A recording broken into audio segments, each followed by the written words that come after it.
set. Center. Put. Mark.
Ladies and gentlemen, the Provost of New York University, David W. McLaughlin.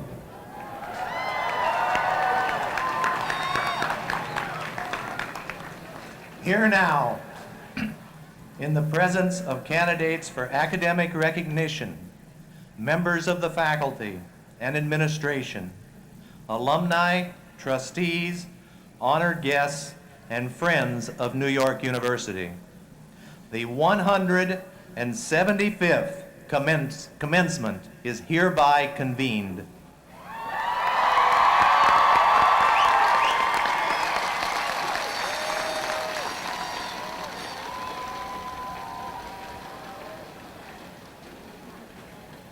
Even as we rightly celebrate this day, let us, as a university family, join in a moment of silence as to remember and embrace our colleagues and friends at the Virginia Tech community.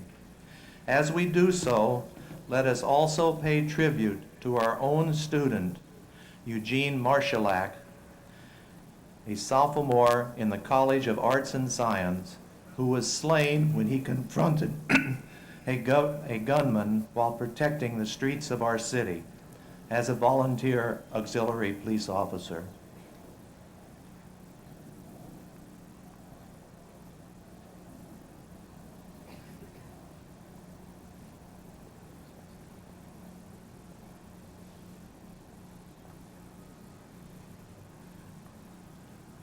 In following tradition, we now invite the alumni, faculty, and student banner bearers to join the platform party on the stage.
Ladies and gentlemen, please stand for the singing of the National Anthem, led by Michael Caden Craig of the Steinhardt School of Culture, Education, and Human Development.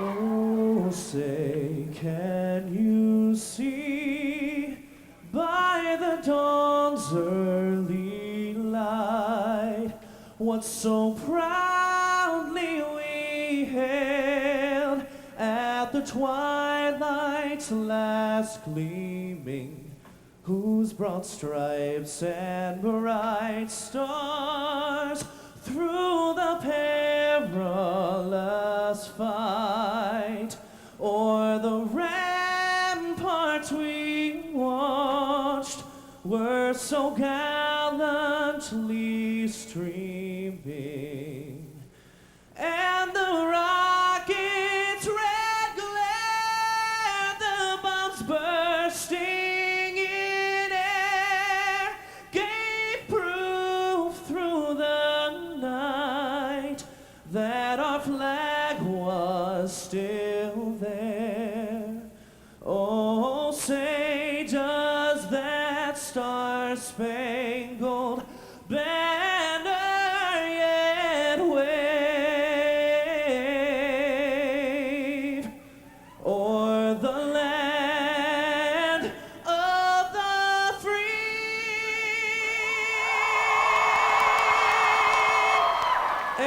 the home of the brave.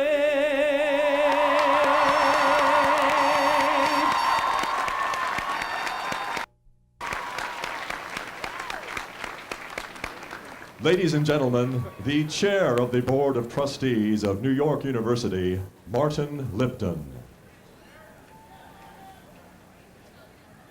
As chair of the New York University Board of Trustees, I have the honor of greeting all of you, honorees, graduates, parents, family, and friends. Today is a momentous day in your lives, and it is made all the more special because you, the members of the class of 2007, are now forever bound in a long and proud tradition of excellence. Founded in 1831, NYU's first entering class had 108 students. Today, we stand as the largest private university in the nation, an institution of 50,000 students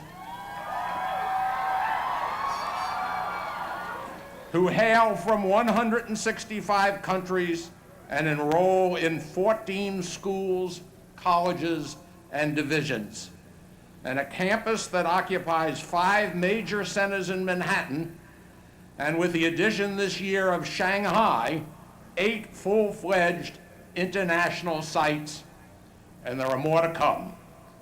Yet with all these advantages, the university has remained true to our founders' vision to be a private university in the public service. Throughout its history, NYU has served Greenwich Village, New York City, and in ever-increasing ways, the entire world. We thrive in a city that serves as a global crossroads, a city greatly enriched by the infusion of peoples and cultures, which we in turn proudly reflect in our university. Today, as we honor our graduates, we will also recognize individuals who have made exceptional contributions in their respective fields by conferring 5 honorary degrees and by presenting the Albert Gallatin Medal and the Louis Rudin Award. We, the trustees, extend warmest congratulations to all of our graduates in the class of 2007. We wish you good luck and Godspeed.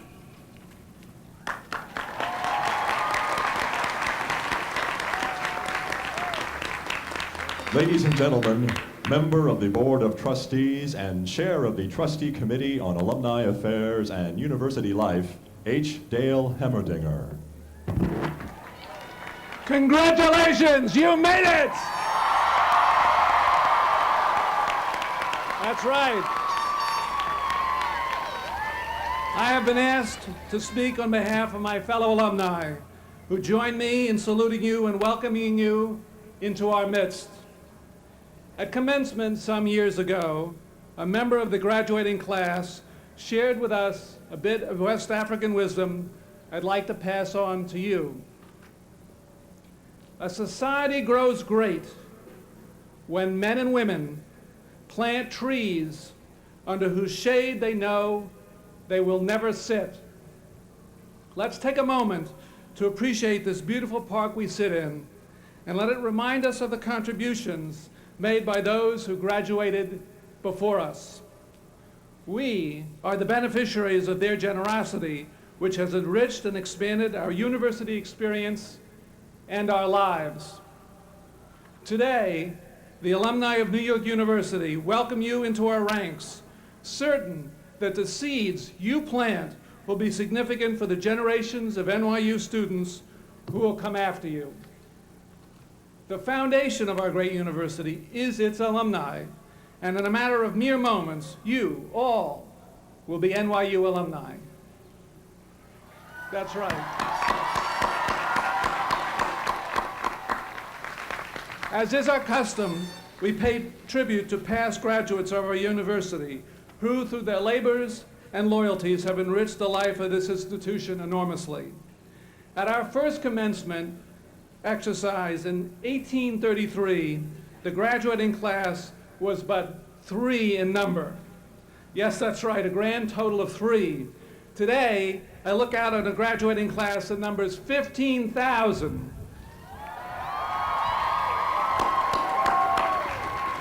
We take great pride in you as you join the ranks of over 350,000 alumni in all 50 states and in 180 countries around the globe. We deeply appreciate each and every one of you. As we welcome our alumni home, let us salute the members of the Society of the Torch, who we recognize for their steadfast support of this great university, and the NYU Alumni Association, ably led by President Jonathan Herman, a graduate of the University College of Arts and Science and the School of Law. We proudly salute all of our alumni. Will all of the alumni who have returned today to their alma mater please stand and be recognized?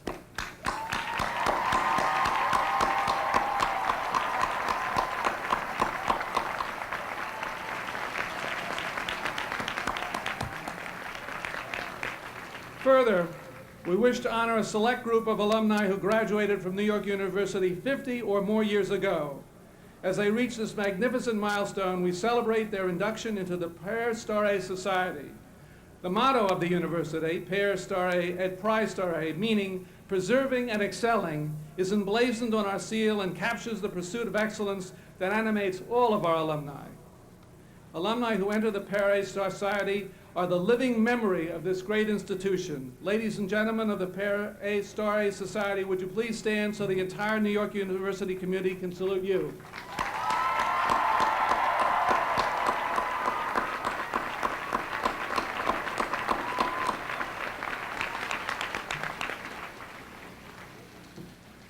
In honor of the class of 2007, we are delighted to single out one very special individual to represent all those who have gone before you. Lillian Shapiro Marks, one of the oldest living graduates of NYU. Following her older brother's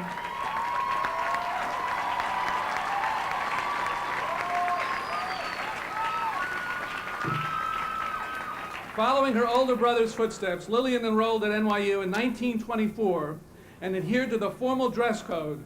All women wore dresses all the time.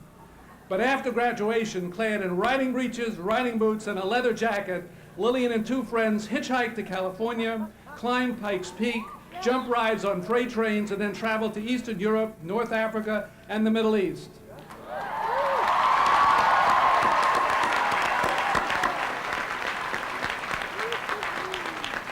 Lillian credits NYU for giving her a spirit for adventure and the confidence to explore the world. A generous supporter of the university, a familiar face at commencement, and a frequent visitor to Washington Square, Lillian recently celebrated on March 16th her 100th birthday. Everyone, join me in saluting Lillian Marks, graduate of the Arts and Science in 1928.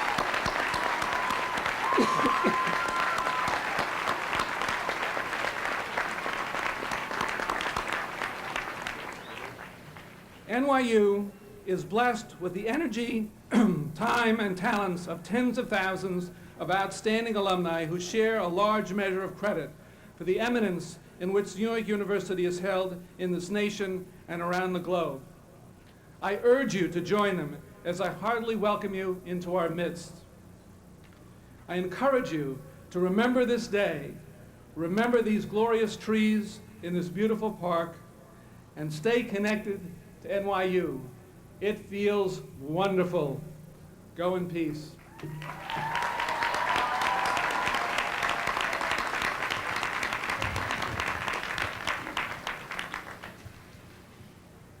Ladies and gentlemen, Richard L. Rivez, Dean of the School of Law.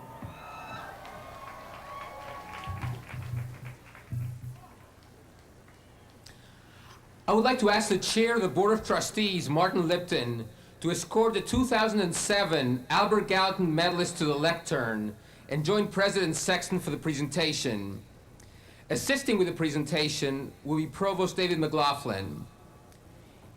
Each year, the Albert Gallatin Medal, named after NYU's founder, is bestowed on a graduate, honorary alumnus or alumna, or member of the university family who has made an outstanding contribution to society. New York University today honors Lester Pollock, prominent investment counselor, devoted civic leader, wise benefactor, who has been involved in the life of the NYU community for over 5 decades. Widely known for his humanitarian and philanthropic efforts, he was chairman of the Conference of Presidents of major American Jewish organizations and honorary chair of the Anti-Defamation League. A trustee of New York University for 2 decades, Mr. Pollock has been instrumental in giving shape to the NYU we see before us today, a vibrant, world-class center of teaching and research thriving in the heart of New York City, even as he continues to serve as chair of the Board of Trustees of the New York University School of Law Foundation. A native New Yorker, he holds degrees from Brooklyn College and NYU School of Law. In recognition of his outstanding professional achievements, his profound civic and philanthropic legacy, and his unwavering legacy to this institution, New York University is honored to present the Albert Gallatin Medal to Lester Pollock.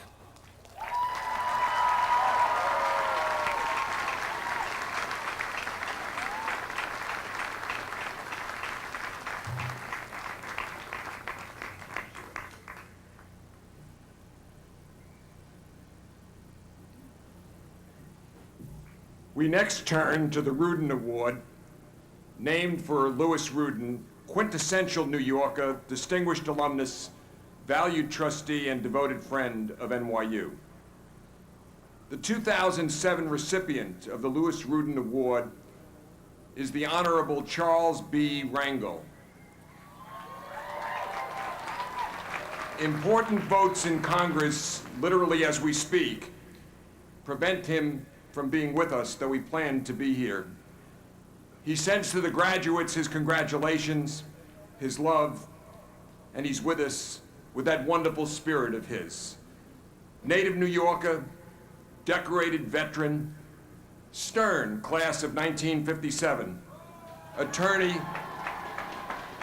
prosecutor, congressional leader now serving in his 19th term in the House, Dean of New York's delegation and chairman of the powerful House Ways and Means Committee. His signal legislative victories reflect his great love for our city and for the people of the world. We're pleased to honor Charlie Rangel with one of this university's highest awards.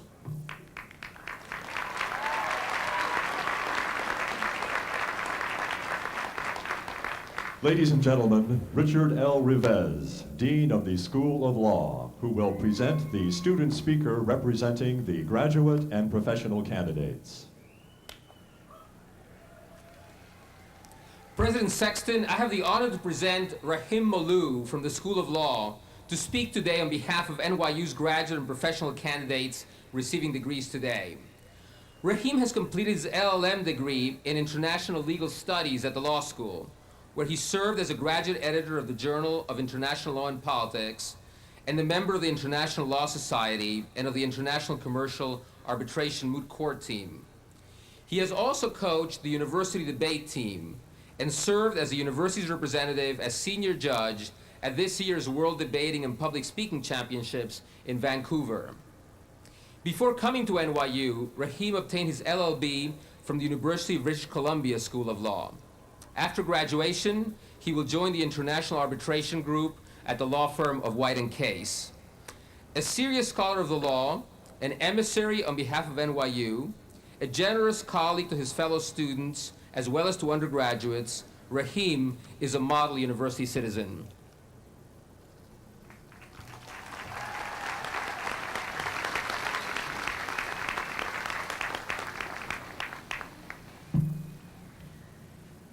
Thank you, Dean Rivez. President Sexton, Chairman Lipton, distinguished guests, family and friends, and of course, fellow graduates. To persevere and to excel is NYU's motto, as we heard earlier.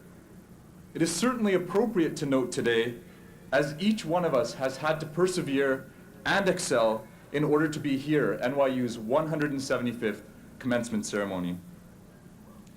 I was only going to be able to give this speech today if it didn't rain, as the student speeches were the first to get cut if it did rain. So the fairly modest goal I've set for the speech is to ensure that by the end of it, none of you wish it was actually raining today. On that note, I begin by acknowledging and thanking the family and friends that have helped us to get here today. A few months ago,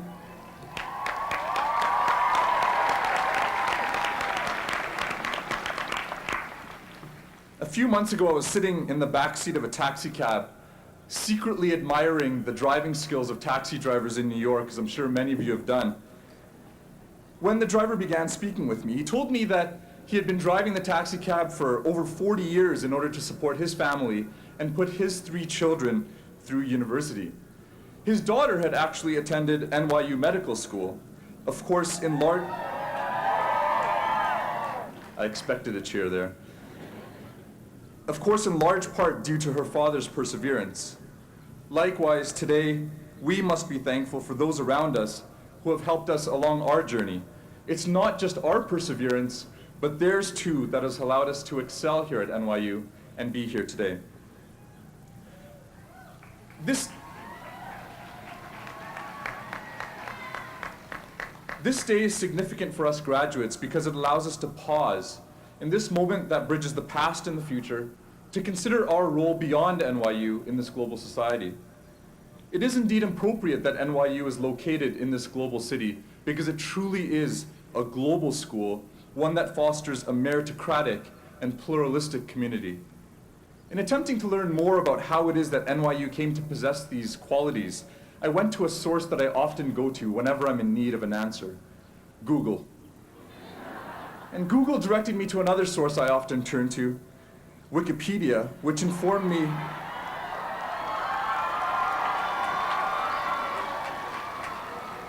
now everybody can admit that they actually used it for some of their papers without any recourse from the professors. Which informed me that NYU was set up as a center of higher learning for all, regardless of national origin, religious beliefs, or social background, at a time when post-secondary schools were attended only by members of the privileged class. Staying true to this mission, NYU was one of the first to allow women into its professional schools, and one that admitted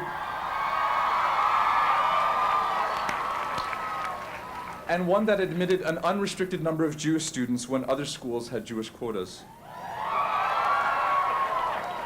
In 1931, Franklin Delano Roosevelt spoke at an event marking NYU centennial. He remarked, "What impresses me most is that New York University is a positive and actual influence upon the lives of such a huge body of students. It has been and is a tremendous factor in educating not just the rich and leisure class, but young people in practically every walk of life. As FDR knew, and NYU knows, the ability to persevere and to excel is not limited to any particular class or creed of student.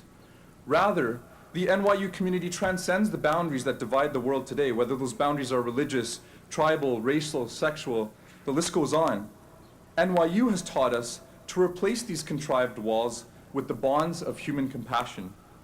And now that we leave the NYU community, we need not leave behind the ethos of plurality that we have all experienced here at NYU. Now, this is especially difficult to do when, instead of focusing on what we all share in common, we're all always asked to identify ourselves as belonging to a specific group or category. Male, female, American, foreigner, straight, gay, Caucasian, African American, Asian, Hispanic, and of course, the catch-all category, other. If we attempt not to be confined by these normal categories, that's for all the others out there. If we attempt not to be confined by these normal categories, people are usually confused. For example, when I'm asked where I'm from, I tell people I'm from Canada. And this, other Canadians out here. And this usually results in the follow-up question, where are you really from? And I tell people I'm really from Calgary, born and raised. And then they look at me as if I don't quite get what they're asking me. And so I explain that my parents and grandparents are from East Africa. And still unsatisfied with my response, I offer that my great-grandparents are from India, which usually gets the, I knew it nod. But instead of confining ourselves to these categories, what would happen if we were all to simply identify as human beings first? It is for us to learn from NYU's history and from our experience here that these categories need not separate us. Sure, they make us different, and this difference can be seen as a strength, but only once we recognize that we indeed have much more in common. We all wish for love, we all seek happiness, we all dream of a better life. And when tragedy strikes like it did at Virginia Tech last month, we all grieve. Because such a heinous event is an assault to all of our very humanness. At the NYU vigil for the victims, we had clergy from 4 religions come together in prayer. Labels became irrelevant, and human compassion took over to bring people together. Human compassion is what we share with people beyond Greenwich Village. And indeed, it will certainly require perseverance for us to excel as a truly pluralistic society, but we must strive to achieve a society like the one we have all experienced here at NYU if we wish to bridge the boundaries that divide us and start tackling the world's problems together instead of in isolation or even on opposite sides. With this in mind, I leave you with our motto, a motto that we will see every time we look at our degrees, and a motto that is equally applicable to all human beings: to persevere and to excel. I have faith that we all together will. Thank you.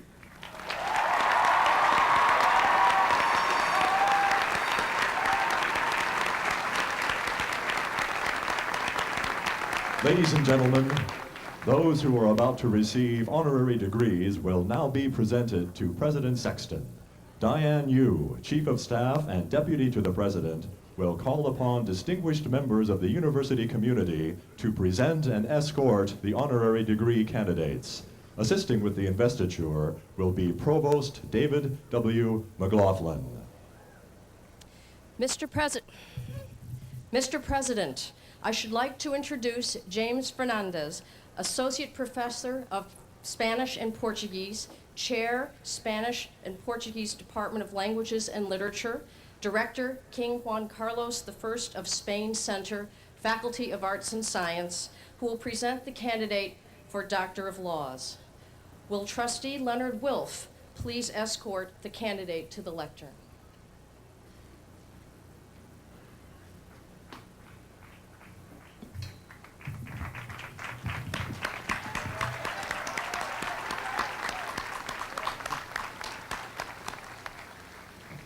Buenos días.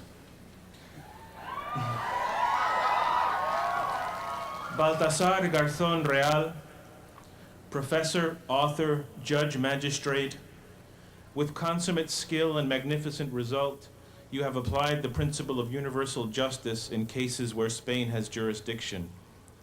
It has taken courage, grit, and fierce determination to pursue, as you have, multiple and complex investigations of terrorism that include drug trafficking and money laundering, the seizure of the Aquila Laudo, the crimes of Al-Qaeda, and mass human rights violations of forced disappearance, torture, and genocide.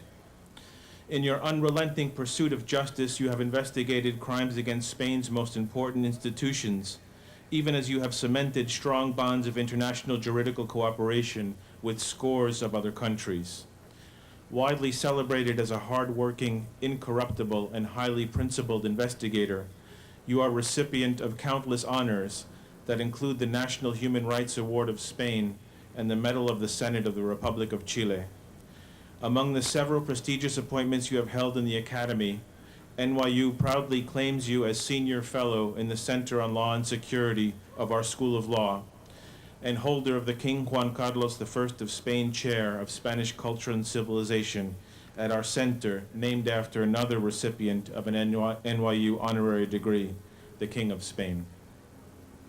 Baltasar Garzón Real, esteemed for your fortitude, wisdom, and energy in fighting crime and corruption, you have earned the profound and enduring gratitude of all citizens of the world. By virtue of the authority vested in me by New York University, I am pleased to confer upon you the degree of Doctor of Laws, honoris causa.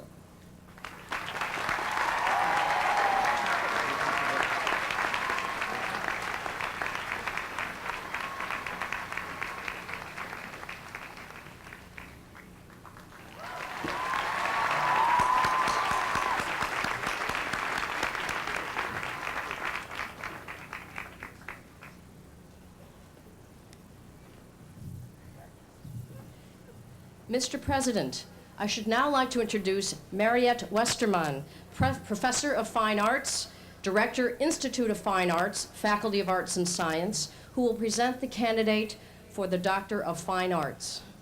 Will Trustee Shelby White please escort the candidate to the lectern?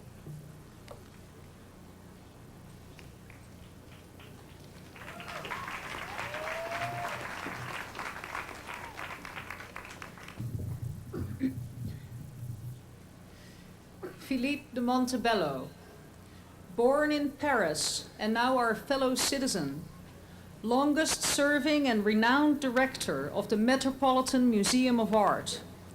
You have held in your capable hands for 3 decades an encyclopedic treasure with permanent collections spanning 5,000 years of the world's culture and embracing 2 million works of art. An authority in European painting with abounding expertise in both curatorial and fiscal management, you direct more than 30 special exhibitions each year, shows of luminous splendor and spectacular scope, from the Vatican collections to Van Gogh in Arles to the glory of Byzantium. Under your superb leadership, the Met has nearly doubled in size and acquired significant collections and masterpieces, vastly increased its exhibition space, and created and refurbished galleries gloriously exemplified by the new and majestic Greek and Roman galleries, an architectural and museological triumph more than a decade in the making.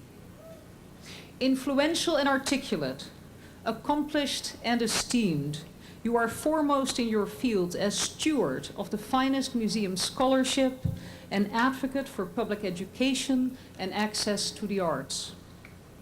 Even as you count among your international honors the Chevalier de la Légion d'Honneur, the Spanish Institute Gold Medal, and the National Medal of Arts, NYU proudly claims you as our esteemed alumnus and trustee of the Institute of Fine Arts. Philippe de Montebello, you incarnate the grandeur of a museum that is deeply cherished by our city, our nation, and indeed the world. By virtue of the authority vested in me by New York University, I am pleased to confer upon you the degree of Doctor of Fine Arts, honoris causa.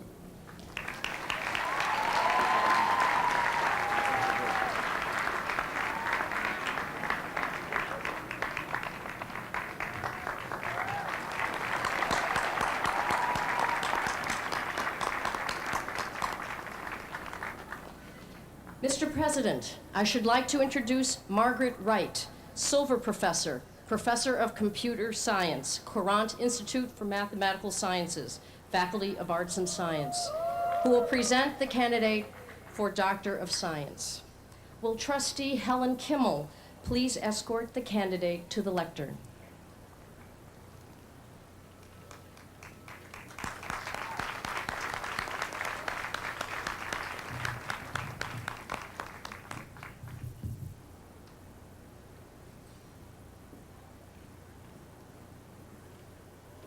We can do it on this side.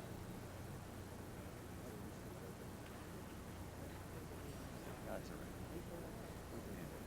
right. Kathleen Singh Moravets, your career has been marked by extraordinary achievement in both leadership and research in the discipline of mathematics. Earning your doctorate from our Courant Institute of Mathematical Sciences in 1951, rising through its faculty ranks to become the first woman to serve as its director from 1984 to 1988. You have remained our devoted colleague and generous mentor throughout your 6 decades at NYU.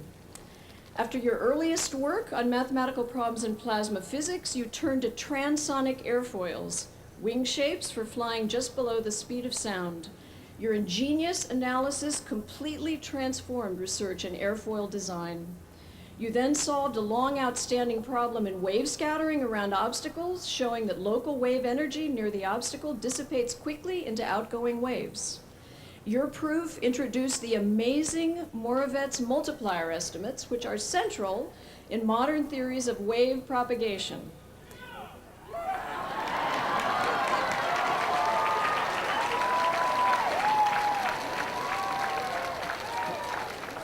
Recipient of the Krieger-Nelson, Steele, and Birkhoff Prizes, you possess a magnificent resume, a stellar series of firsts for a woman in the Academy.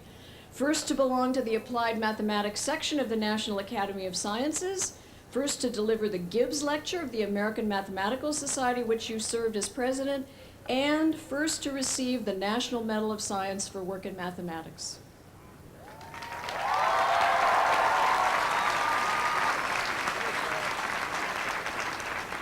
Kathleen Singh Marvitz, Grand Dame of American Science, deeply cherished member of our university family, you have contributed to your beloved discipline of mathematics and its applications in the highest, the deepest, and the broadest sense.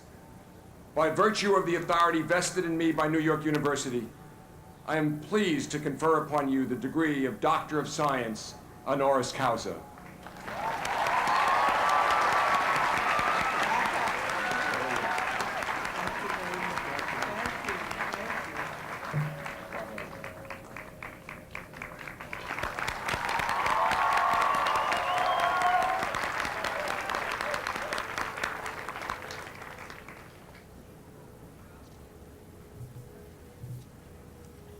Mr. President, I would like to introduce Harvey Dale, University Professor of Philanthropy and the Law, School of Law, Director of the National Center for Philanthropy and the Law, who will present the candidate for Doctor of Humane Letters. Will Trustee Constance Silver please escort the candidate to the lectern?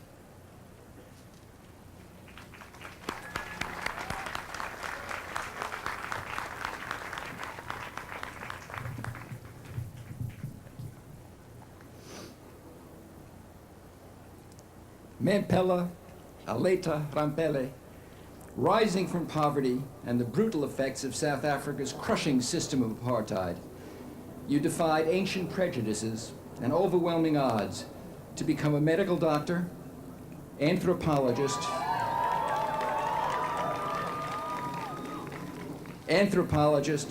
author, educator, and preeminent advocate for the disenfranchised around the globe.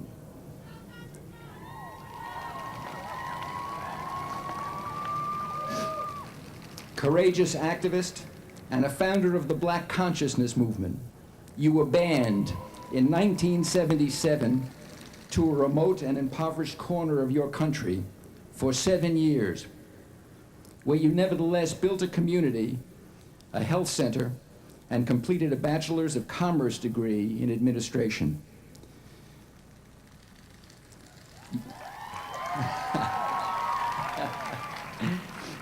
Your courageous spirit and unconquerable will overcame personal loss and sacrifice to lead you to a career of stunning achievement.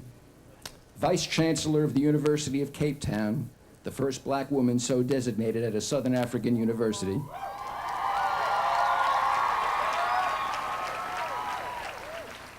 A Managing Director of the World Bank, and now chair of Circle Capital Ventures, a Cape Town-based black empowerment company investing in people. At the World Bank, you wielded a commanding portfolio to advance human development in the areas of education, health, and social protection. As co-chair of the Global Commission for International Migration, you rejected the claim that international migration is unnecessary and unwanted, or that it can be blocked by the creation of increasingly restrictive barriers. Great mind, great heart, impeccable honesty, undaunted courage. You're an inspiration to your country and to the world.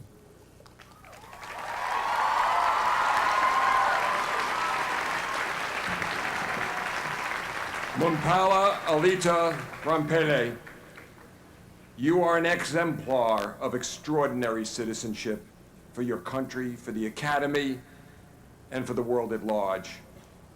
You are a magnificent inspiration to all who seek to advance the human condition. By virtue of the authority vested in me by New York University, I am pleased to confer upon you the degree of Doctor of Humane Letters, honoris causa.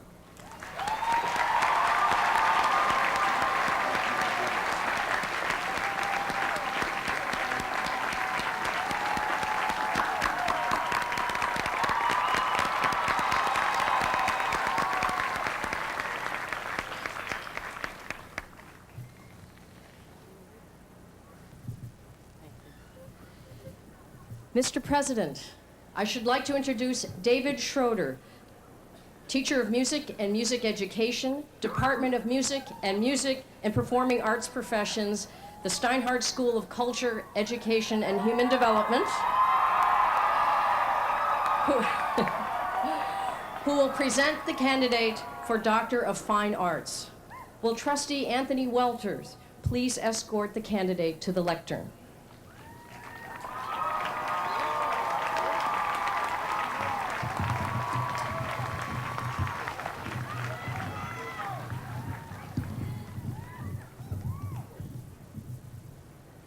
Wynton Marsalis.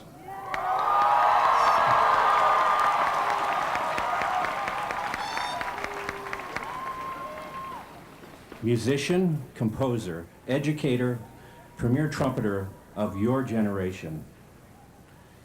Your prodigious and precocious talents earned you a performance with the New Orleans Philharmonic, admission to Juilliard, and a place in Art Blakey's Jazz Messengers, among America's jazz legends, all by the age of 19.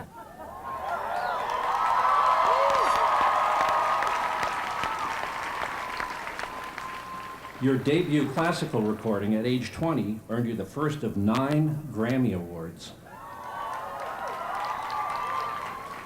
Composer of multiple compositions, you are the first jazz musician ever to receive the Pulitzer Prize of Music.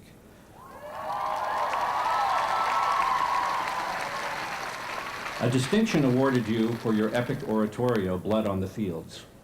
Millions of parents and children enjoy your award-winning PBS series on jazz and classical music, even as Making the Music on National Public Radio was the full first exposition of jazz music in American broadcast history.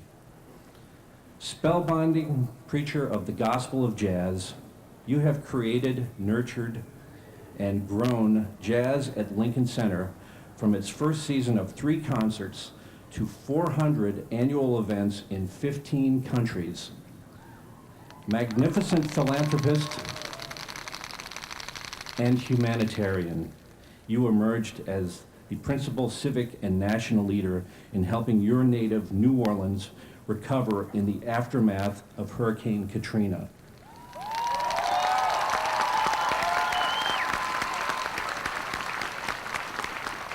And you are recognized around the globe as an international ambassador of goodwill through your appointment as United Nations Messenger of Peace.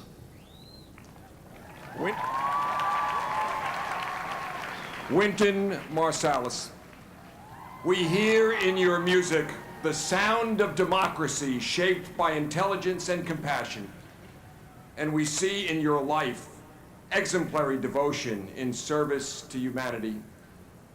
By virtue of the authority vested in me by New York University, I am pleased to confer upon you the degree of Doctor of Fine Arts, honoris causa.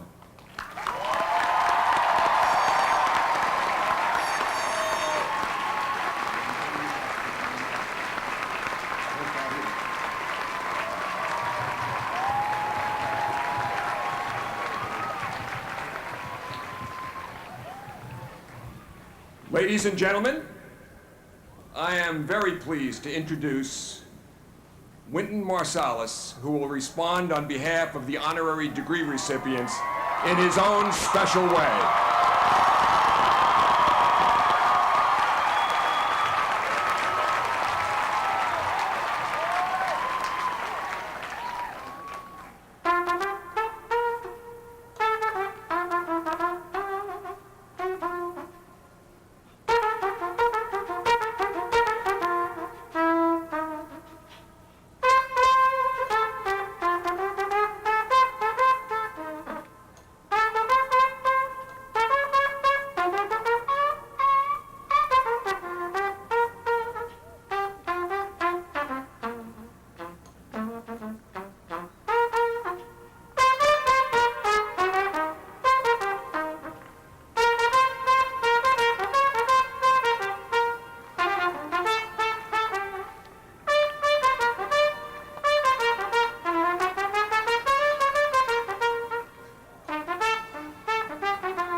There once was a time when I played the trumpet.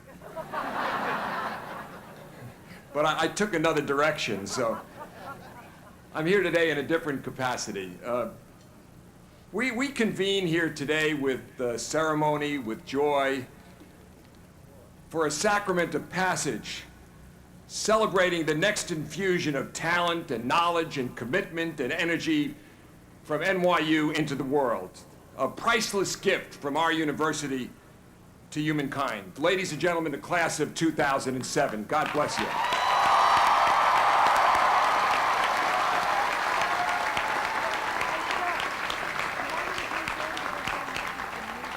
Oh, wonderful students, our graduates, you and your loved ones live this day in traditional linear time. You know the past that has brought you here, a present through which you dream of years ahead, a future that is full of promise. Those of us who will remain here at the university live this day in a different way, but a profound way. Even as we share your proud moment in linear time, we sense the cyclical, ongoing life of the university. A life that renews itself and rededicates itself, class after class, decade after decade. Thus, even as we gather today to say well done and sweet farewell at this commencement, we prepare to greet the incoming class, just as we welcomed you a few years ago. On such occasions, we're reminded that you, our students, are a large part of what brings value to our vocation. You and your talent are what inspire us to do what we do. Ultimately, we fulfill ourselves through you. Such is the life of the university citizen. The rich history of our university now stretches 175 years to the day that Albert Gallatin founded a university that he would say would be different in that it would be in and of the city. In 1831, New York City was a relatively small town. Population 200,000, it had just passed Philadelphia to become the largest city in the United States. Our country was still an agrarian society, and the land just north of those houses on the north side of the park was all farmland. The park itself looked different then. It was a vast field, neither fountain nor arch. It was a military parade ground. The Greek Revival homes that still stand to the north flanked its borders. Greenwich Village had become New York's first fashionable residential district. We were, as has been noted, very small. Only 3 graduates at the first commencement. 5 years later, the number had risen to 27. Tuition, brace yourself, tuition was $80 a year.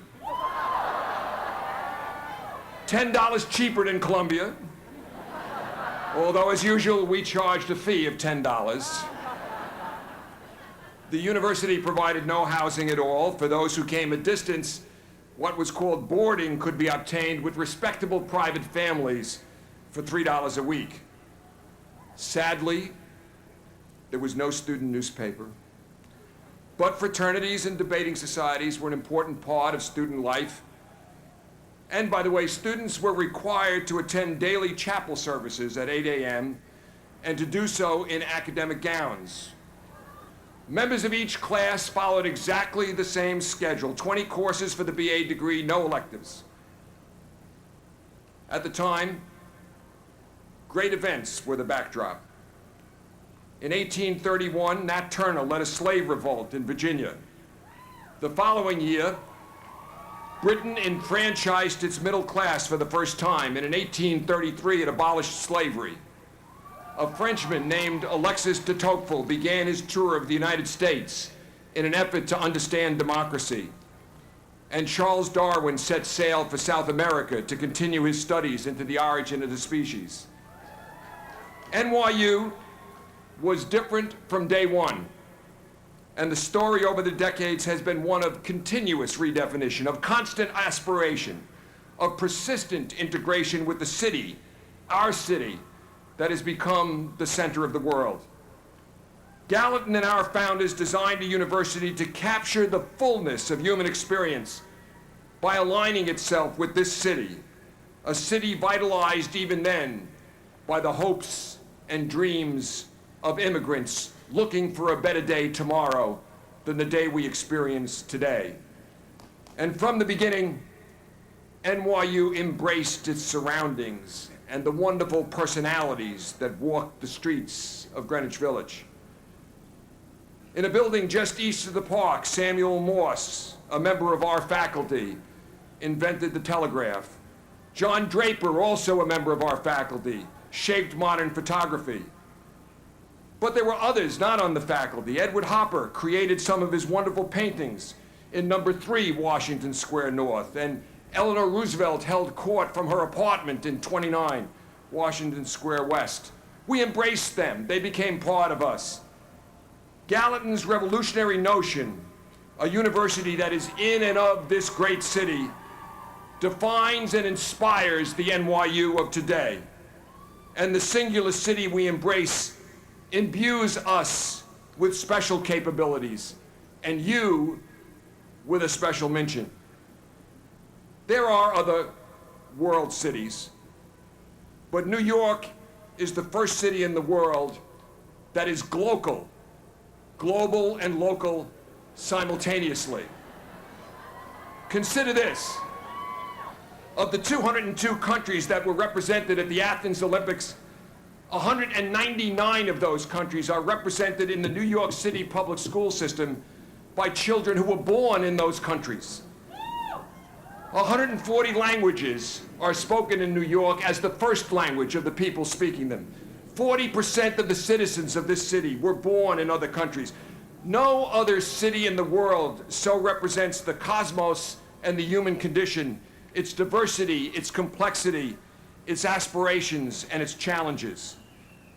Not surprisingly, the distinct opportunities available here attract the extraordinary collection of talents and interests incarnated in you, the class of 2007.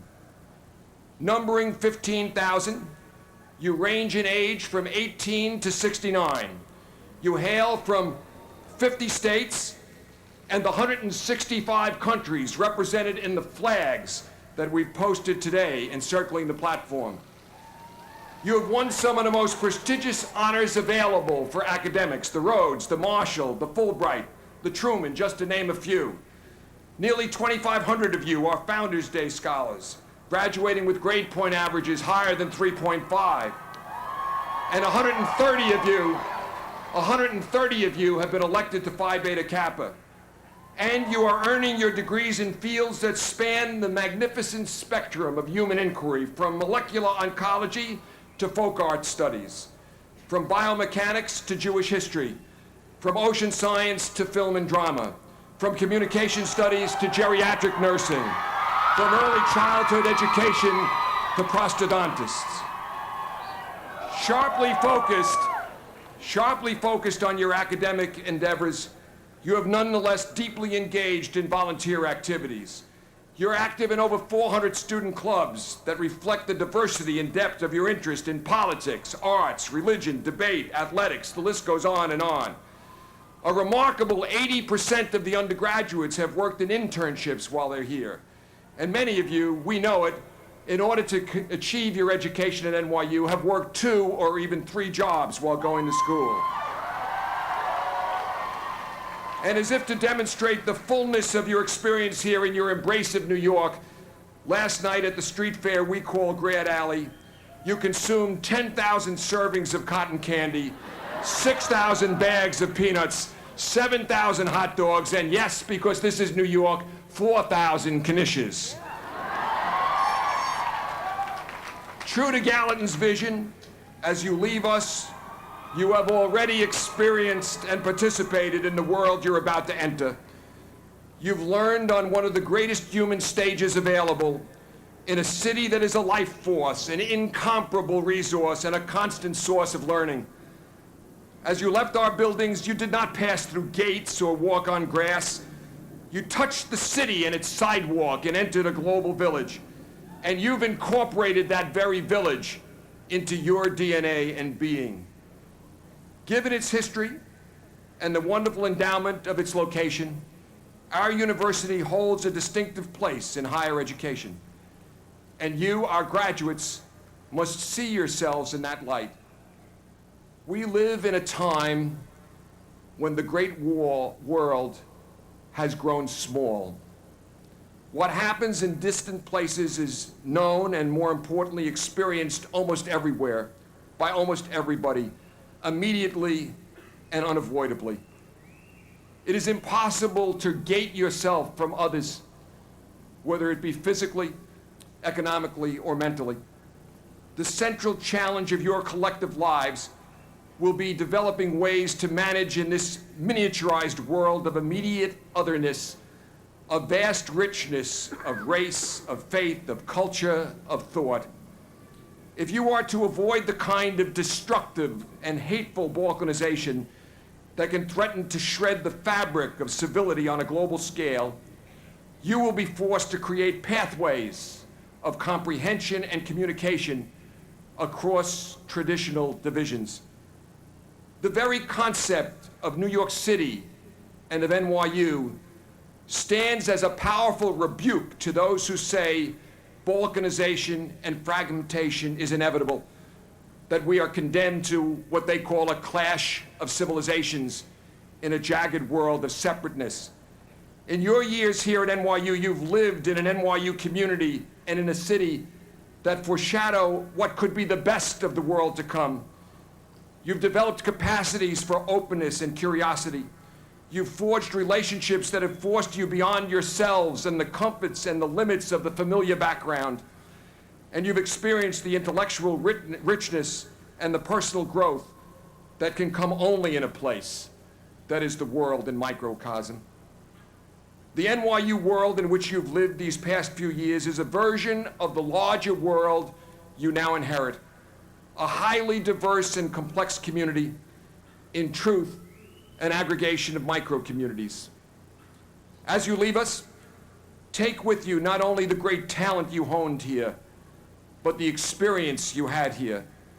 And take with you what I call NYU's attitudinal endowment, the central importance of encouraging a spirit of creativity and boldness, a taste for complexity, and the joy of discovering the unknown other. Our university and this great place called Greenwich Village have always been as much about attitude and spirit and habit of mind as about physical place. I thought of this as the procession moved around Washington Square today. As I walked, I remembered a time 100 years ago when a group of young artists and poets gathered together one evening at the base of the arch. On its western side, there is till today a small door. One of the artists turned the knob, and to everyone's surprise, it was unlocked that night. They ascended the arch, armed with Chinese lanterns, balloons, noisemakers, and a healthy supply of food and strong drink. They conversed, partied, and sang through the night, as many of you will tonight.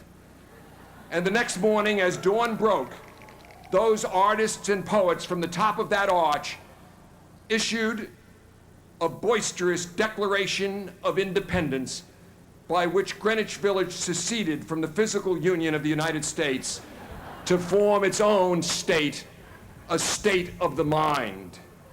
In a way, by virtue of your participation in our community and your graduations today, you are members of the state that was created that night, which now more than ever bravely looks into the face of our time and its challenges, daring us, daring you, to declare both independence and interdependence. Such is the NYU that is part of your past, your present, and your future. We foresee your achievements, your honors, your contribution, and the difference you will make. We also realize that if you strive enough, if you risk enough, there will be defeats and setbacks along the way. But either way, we hope that you will carry within you the indomitable spirit of NYU. And we want you to know that you're always part of this community, even when you're not physically present here. And in those inevitable moments when your spirit flags, we invite you to come home to Washington Square, to return to this place, to touch the grounds and sense its soul, to ask for a hug if you wish, and in doing so, recharge what it's meant for you. Know as well the importance to us here of your returning again and again, the role you play in renewing and sustaining our vitality and commitment. You are, as I have said, the pride of our vocation. In your years here, you gave so much of mind and spirit and heart to this university, in happy times and in hard times. I hope we have given you an education worthy of your talents and your aspirations. Congratulations to you and your loved ones from the NYU family, that other family of which you are now indelibly a member. Thank you.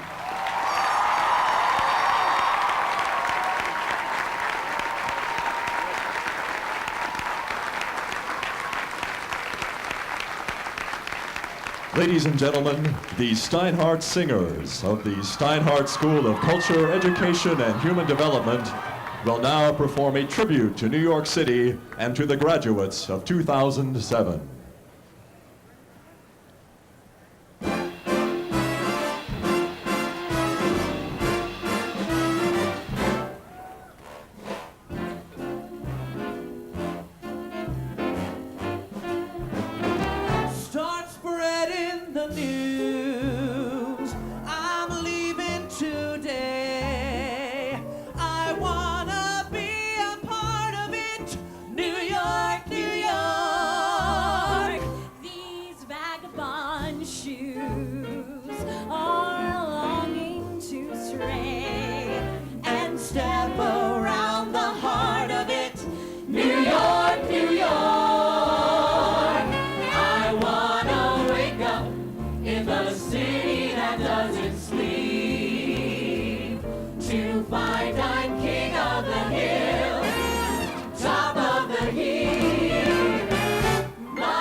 Ladies and gentlemen, Robert S. Lapiner, Dean of the School of Continuing and Professional Studies, who will present the student speaker representing the undergraduate candidates. Mr. President, I have the honor to present Mark F. Gustafson from the School of Continuing and Professional Studies. The first, but assuredly not the last, SCPS student selected for this august responsibility. A Georgia native with a global vision, a political activist and community volunteer, Mark completes his BA in International Studies from the Paul McGee Division, summa cum laude, and next fall begins a master's degree in Middle Eastern Studies at Oxford as a Marshall Scholar. Like many McGee and SCPS students, Mark balanced multiple external obligations with an unwavering commitment to his academic goals. He resumed his undergraduate career after a 6-year break. During that time, he created Reach the World, now a thriving nonprofit organization that helps teach low-income students about world cultures and geography through online means linked to global expeditions. Today, it reaches nearly 110 New York City and Chicago public classrooms. Mark's ambition is that one day, schools everywhere will be equipped to incorporate real-world, real-time materials into the curriculum to spark children's natural curiosities and help them discover and connect to the rich diversity of communities across our planet. Through his work and his academic achievement, Mark Gustafson fully incarnates NYU values of scholarship, civic engagement, and global citizenship. He will now address the graduates, their families and friends, and all of our honored guests on behalf of the proud undergraduate candidates gathered here this splendid morning.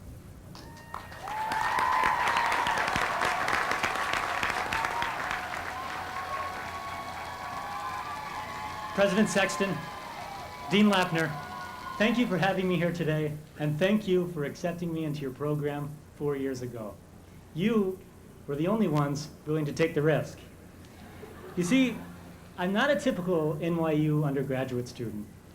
Like Dean Lappner said, after high school, instead of going straight to college, I co-founded the nonprofit organization Reach the World.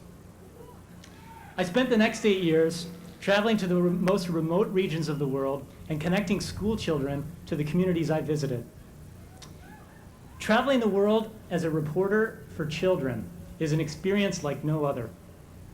As I reported from each place I visited, I noticed a thematic problem. In the Pacific Islands, I talked to fishermen about diminishing fish counts and unusual weather patterns.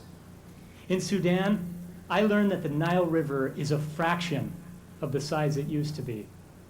In Borneo, I saw miles of trees cut down and shipped out on barges. And in the Maldives, I watched the ocean spill into the streets of the island's capital city. In Australia, I saw that almost half the once colorful Great Barrier Reef is bleached and dead. And in the middle of the southern Atlantic, I sailed through oil slicks that top the surface for miles. I could go on, but I think you get the message.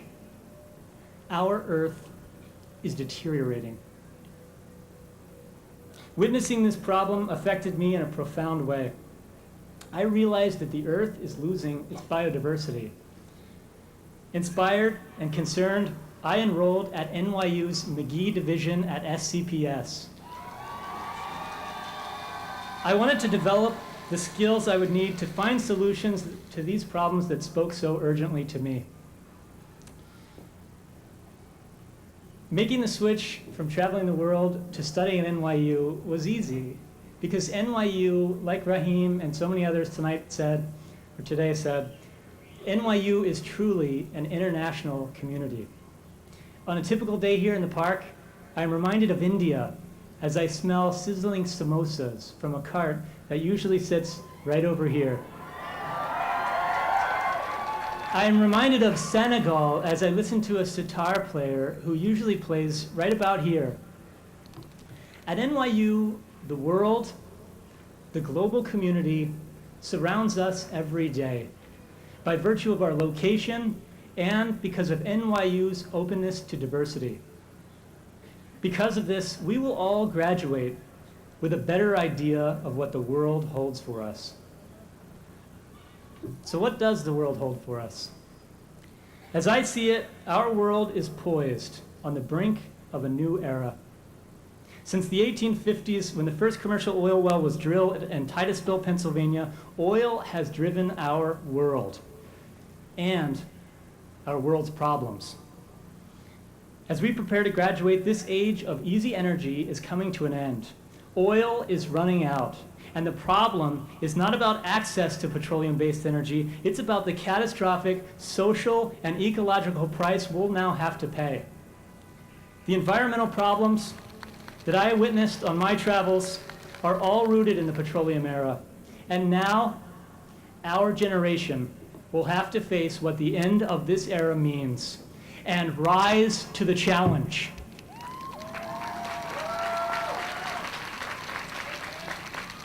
This is a tremendous responsibility for us, and not one that any other generation has faced before. Realizing the challenges we face, I went on a mission to find advice that I could convey to all of those who are graduating today. And after asking almost everyone I know, I realized that my father's advice is most appropriate. His advice to me is this: be authentic. It's the most difficult thing to be, but it's the most important quality of all. So Dad, wherever you are, what does it mean to be authentic? He says it means being true to one's own personality, spirit, or character. Those who are authentic can stand apart from external pressures and influences. Those who are authentic will create original solutions to the unprecedented challenges of this new era. We are facing problems we've never seen before, and no one's experience, no one's resume can guide us. Facing the consequences of our dependence on oil is up to us. And the only way we can succeed is to bring all of our originality and authenticity to bear. And what university is more authentic and more original than NYU? This year, NYU became the first university in the country to completely offset its power use with wind energy.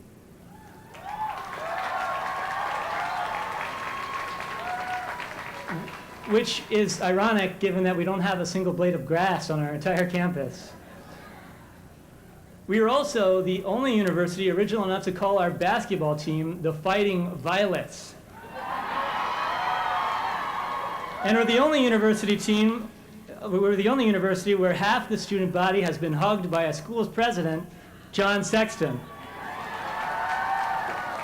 NYU's authenticity prepared us for challenges looming on the horizon.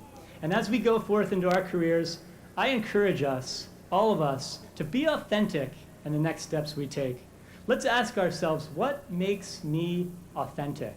What are my intrinsic skills? We should be authentic in our analysis of what's happening to the world and not settle for shallow discussions about the environment put forth by people like Senator Inhofe, or the Drudge Report, or the Fox News Channel. Let's challenge popular belief with authentic debate. Challenge my speech. Are our problems really just about oil? Or are they about human behavior, or sustainability, or just plain selfishness? If we can use what we've learned from the diversity of NYU, then we will have the best shot at making an impact in this new era. Each one of us in our own authentic way. Thank you.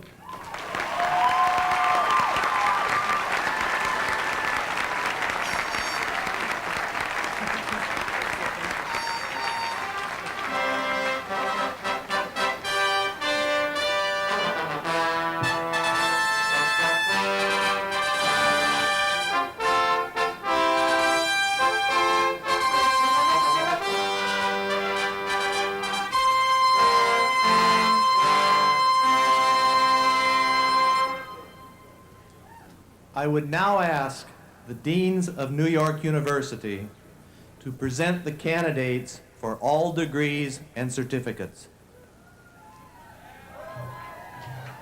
Matthew S. Santarocco, Dean of the College of Arts and Science.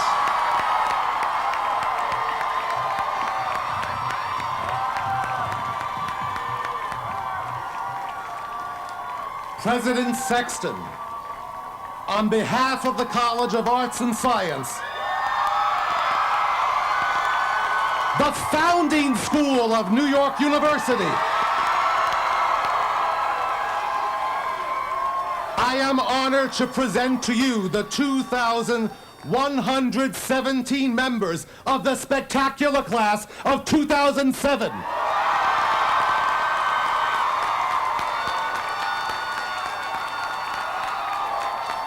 They have successfully completed the rigorous requirements for the Bachelor of Arts and Bachelor of Science degrees. And I have the pleasure of introducing to you the individual who will receive the Bachelor of Arts diploma on behalf of all his fellow graduates, Ryan Thomas Bennett.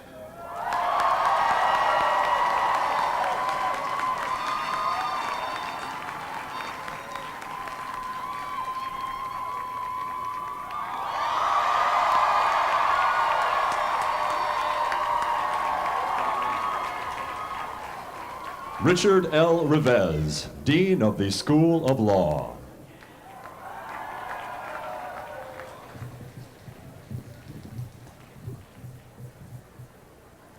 Mr. President, I have the great privilege to present the outstanding law school class of 2007. 986 candidates from the law school will receive their degrees this academic year. They are on their way to becoming leaders of the bar and of society, both in the United States and around the world. President Sexton, I have the honor to present Roland Fisher, who will receive his diploma on behalf of 476 candidates for the degree of Master of Laws and 8 candidates for the degree of Doctor of Juridical Sciences.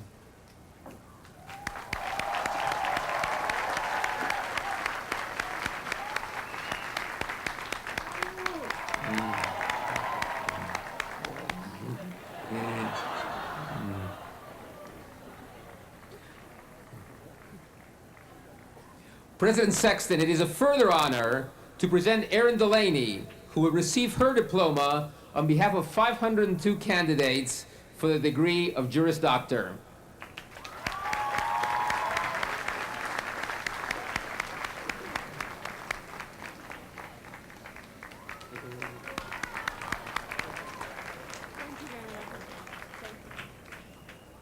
Robert M. Glickman, Dean of the School of Medicine. Before presenting the doctoral candidates to President Sexton, Dean Glickman will lead the candidates in reciting the Oath of Hippocrates.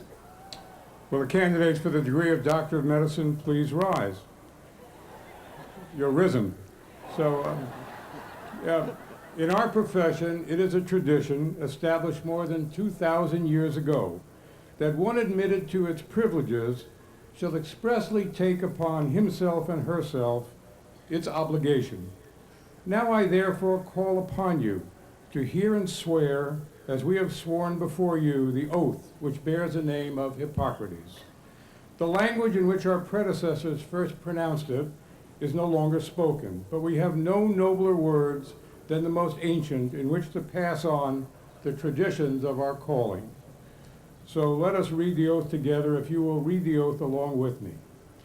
I do solemnly swear by that which I do hold most sacred, that I will be loyal to the profession of medicine and just and generous to its members, that I will lead my life and practice my art in an uprightness and honor, that into whatsoever house I shall enter, it shall be for the good of the sick to the utmost of my power. I, holding myself aloof from wrong, from corruption, from the tempting of others to vice, that I will exercise my art solely for the cure of my patients, and will give no drug, perform no operation for a criminal purpose, even if solicited, far less suggested. That whatsoever I shall see or hear of the lives of men, which is not fitting to be spoken, I will keep inviolably secret. These things I do promise, and in proportion as I am faithful to this oath, may happiness and good repute be ever mine. The opposite if I shall be forsworn. Congratulations.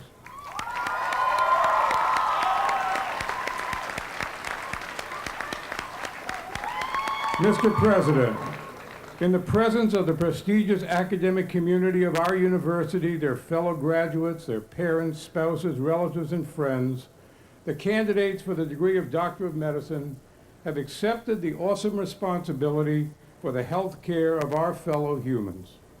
Mr. President, the 158 candidates for the degree of Doctor of Medicine who have completed with distinction the rigorous and demanding education and training programs of our School of Medicine stand before you. They are highly qualified to accept the responsibility of our profession. As Dean of the School of Medicine, I'm happy to present these outstanding men and women, the future leaders of our profession, for conferment of their degrees of Doctor of Medicine. It is my honor to present Michael Postow, who will receive the diploma symbolically on behalf of our graduates.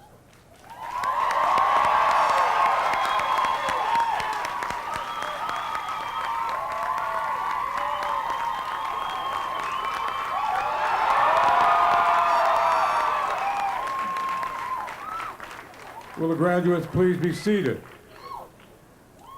In addition, for the first time, I'm proud to celebrate the first 9 graduates of the new Masters of Science in Clinical Investigation program. This first master's degree, conferred by the School of Medicine, prepares physicians for academic careers in translational research, translating discoveries from the bench to the bedside and from bedside to practice. These physician scientists are trained to bridge the gaps in research among basic, clinical, and population sciences. I am most pleased to present Fritz Francois, who will receive the diploma on behalf of these 9 graduates of this program. Congratulations.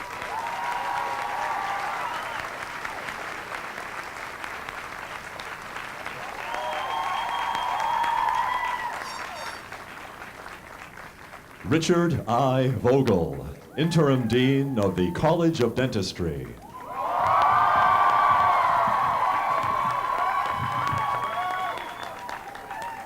Mr. President, it is my distinct honor to present to you the New York University College of Dentistry class and the College of Nursing class of 2007.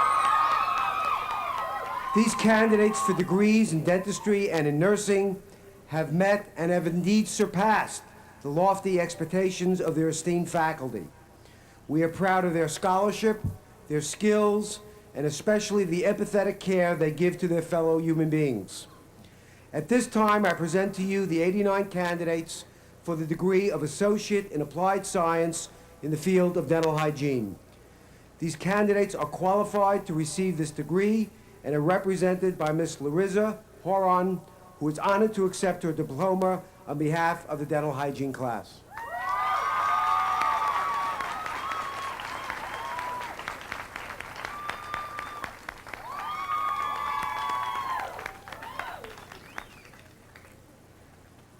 It is now my privilege to present to you the 227 candidates for the Bachelor of Science degree. These candidates are recommended by the faculty to receive this degree, and I am pleased to introduce Ms. Laurel Halleck Koppelman from the College of Nursing, who will receive her diploma on behalf of the baccalaureate candidates.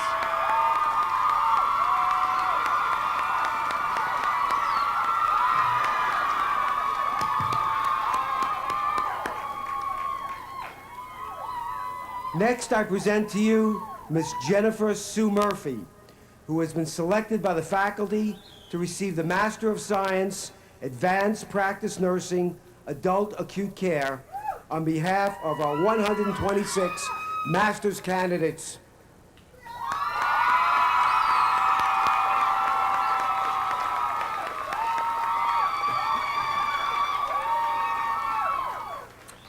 And lastly, it is my further honor to present to you the 329 candidates for the degree of Doctor of Dental Surgery, as well as the 10 candidates for the Doctor of Philosophy degree. Dr. Rahul Gulati is honored to accept his DDS degree on behalf of the doctoral candidates.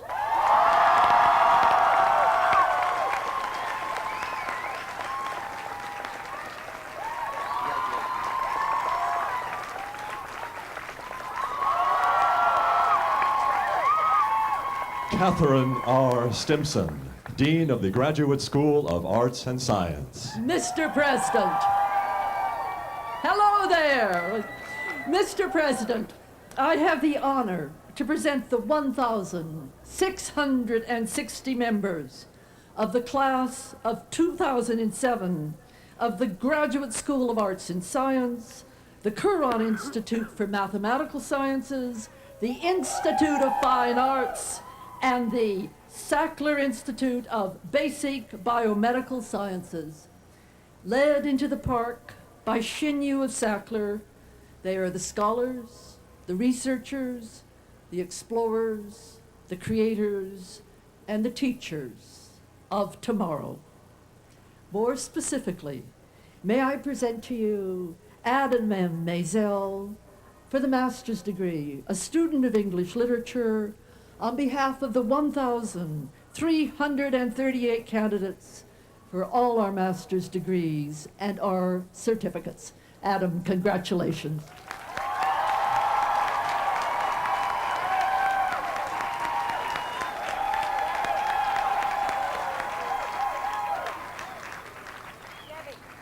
And next, Mr. President, may I present to you Shiwa Chen for the doctoral degree, a chemist who is representing our 322 candidates for the PhD. Congratulations.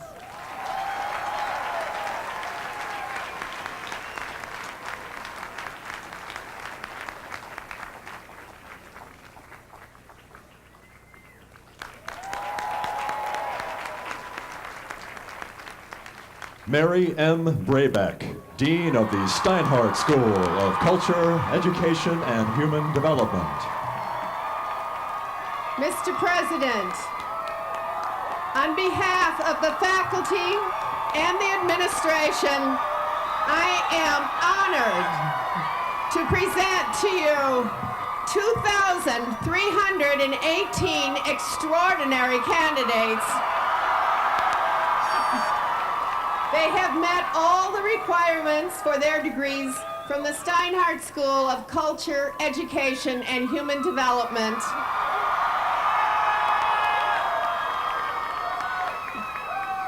Mr. President, I have the honor to present Edward Dorr, Jr., who will receive his diploma on behalf of the 624 outstanding students who are candidates for the bachelor's degree.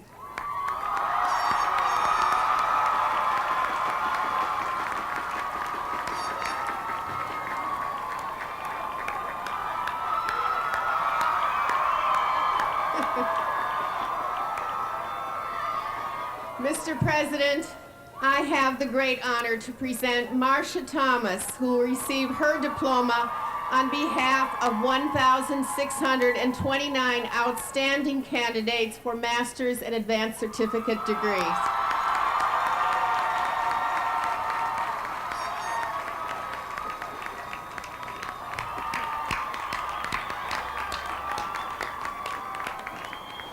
Mr. President, I have the great honor to present Bree Pickauer, recipient of the Steinhardt Outstanding Dissertation Award, who will receive her diploma on behalf of the 91 doctorally prepared candidates.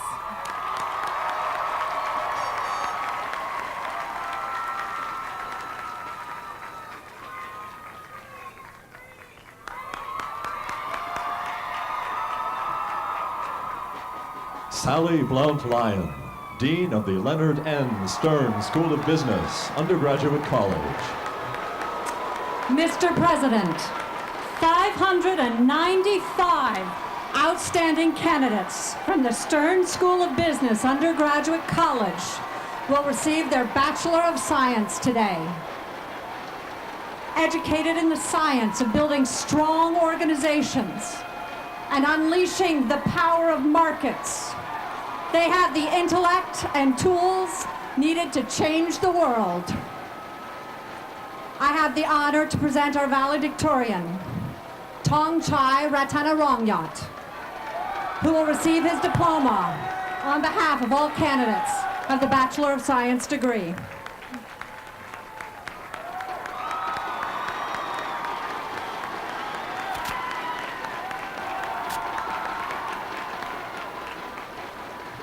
Thomas F. Cooley, Dean of the Leonard N. Stern School of Business. Mr. President, on behalf of the Leonard N. Stern School of Business, the home of the world's future business leaders, visionaries who will bring prosperity and progress to their communities and to the world, I have the honor to present the degrees, the candidates for the degrees, numbering in all 1,067 candidates for the degree of Master of Business Administration, 9 gifted and accomplished candidates for the degree of Master of Philosophy, and 18 innovative candidates for the degree of Doctor of Philosophy. Mr. President, I have the honor to present Harsh Nanda, who will receive his diploma on behalf of all the MBA candidates.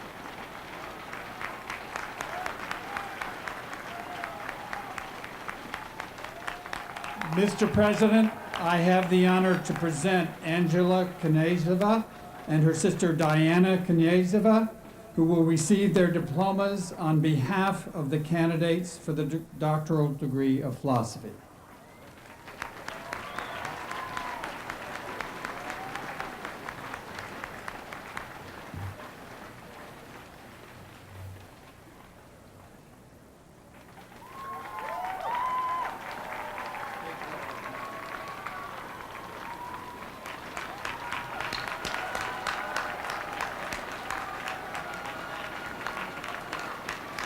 Robert S. Lapiner, Dean of the School of Continuing and Professional Studies.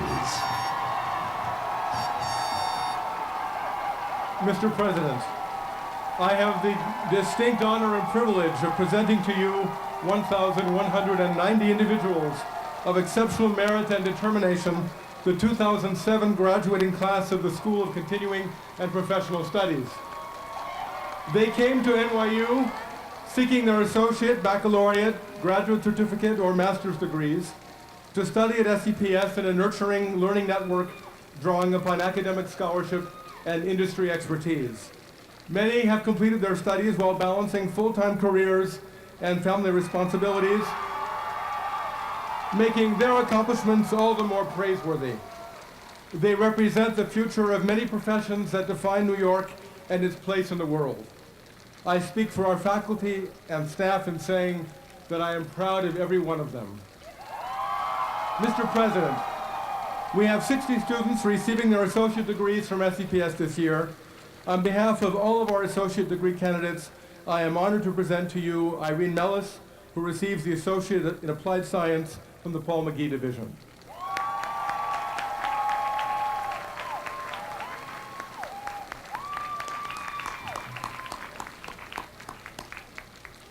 Mr. President, this year the SCPS Baccalaureate class has 378 graduates from the Paul McGee Division and the Preston Robert Tisch Center for Hospitality, Tourism, and Sports Management.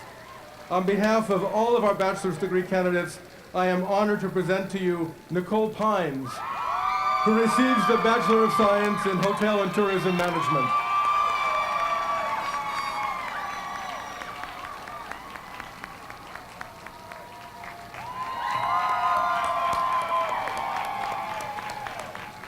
Mr. President, the School of Continuing and Professional Studies is proud to announce that this year's class numbers 144 recipients of graduate certificates and 602 individuals who have earned Masters of Science and Masters of Arts degrees across 14 distinct professional fields. On behalf of all our graduate certificate and master's degree candidates, I am honored to present to you Emily Bishop, who receives her Masters of Science in Global Affairs.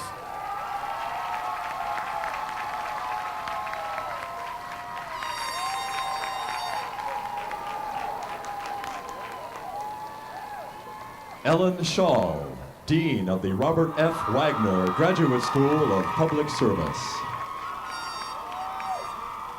Mr. President, I am truly honored to present to you the 2007 graduating class of the Robert F. Wagner Graduate School of Public Service.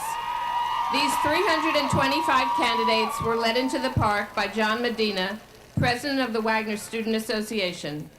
Wagner graduates lead change, span sectors, and shape policy locally, nationally, and globally. I have the honor to present Ana Cristina da Silva, who will receive her diploma on behalf of our candidates for master's degrees in public administration and urban planning. She's receiving an MPA in public and nonprofit management and policy as an outstanding representative of all of our master's students. Congratulations, Anna.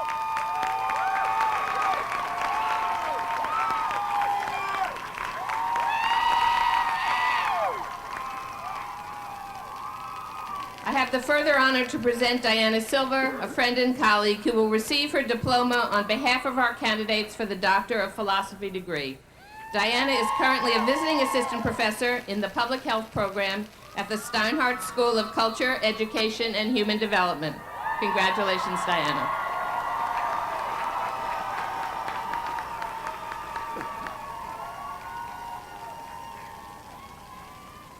Thank you. Suzanne England, Dean of the School of Social Work. Mr. President, 501 candidates from the School of Social Work will receive their degrees today. Over the past year, our students contributed over 500,000 hours of service to the most vulnerable individuals, families, and communities in this city. They leave here today committed to helping people better care for themselves and one another, enhancing the caring capacity of communities, and through social action and advocacy, promoting the ideals of a humane and just society. I have the honor first to present Amy McDowell, who will receive her diploma on behalf of the 32 candidates for the Bachelor's of Science degree.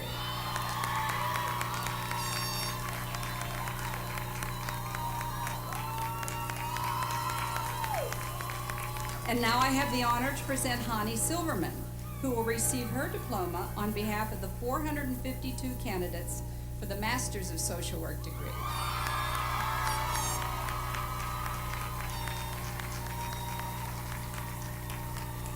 I now have the honor to present Sandra Celestine, who will receive her diploma on behalf of the 17 candidates for the Doctor of Philosophy degree.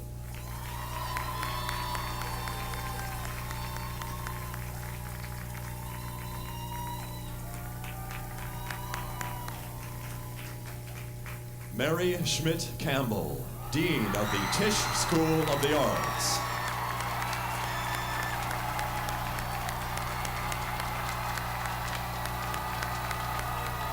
President Sexton, I present to you the Tisch School of the Arts class of 2007.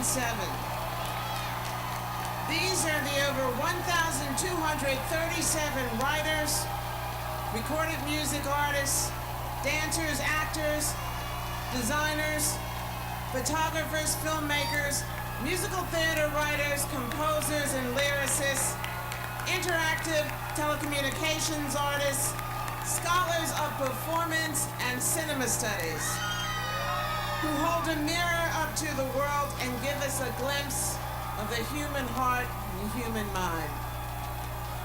President Sexton, I am so pleased to present Krista Gonzalez of the Department of Drama, who will receive the Bachelor of Fine Arts degree on behalf of the undergraduate.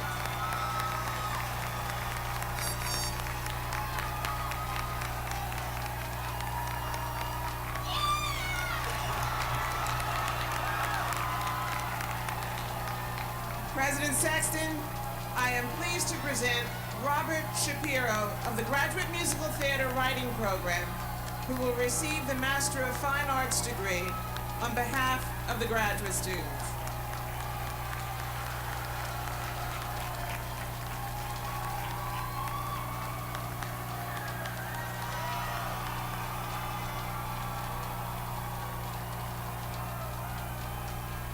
David Moore, Acting Associate Dean of the Gallatin School of Individualized Study. Mr. President, on behalf of outgoing Interim Dean Ali Mirsapasi and incoming Dean Suzanne Wofford, I have the great privilege to present to you the candidates for the degrees of Bachelor of Arts and Master of Arts in Individualized Study. And the people who screamed and waved those yellow squiggly things every time you mentioned Albert Gallatin.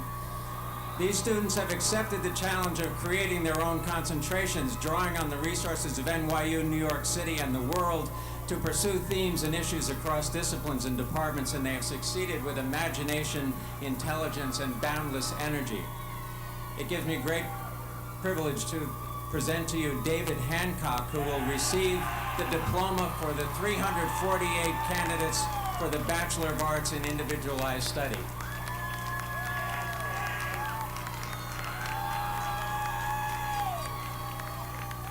Mr. President, I have an honor to present to you Alice Fung, who will receive the degree for the candidates for Master of Arts in Individualized Study.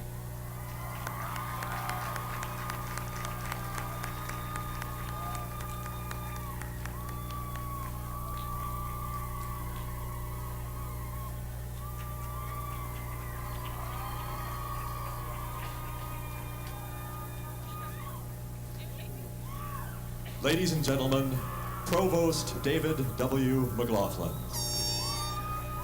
We now proceed to the formal conferral of degrees. In keeping with the tradition of New York University, we highlight this most important moment in our ceremony by the passing of the university torch, the symbol of learning, from a senior member of our academic community to the most junior. On stage now, holding the university torch, is Professor Lauren Rakin of the Gallatin School of Individualized Study. As President Sexton confers the degrees, the torch will be passed to the youngest member of the graduating class, Claire Summers of the Gallatin School of Individualized Study.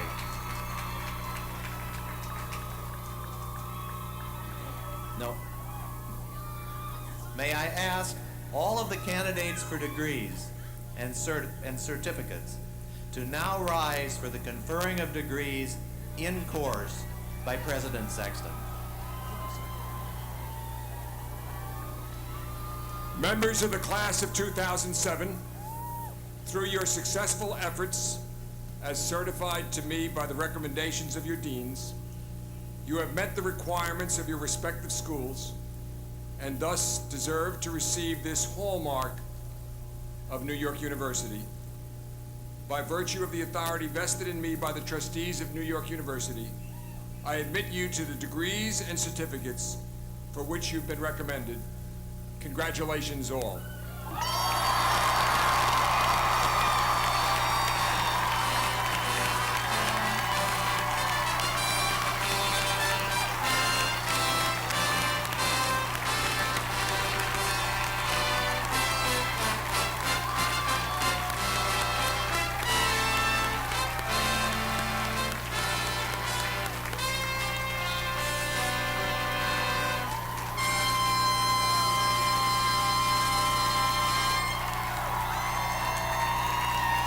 Ladies and gentlemen, please stand and join in the singing of the New York University alma mater.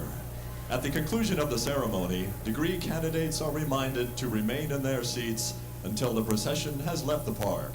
Thank you.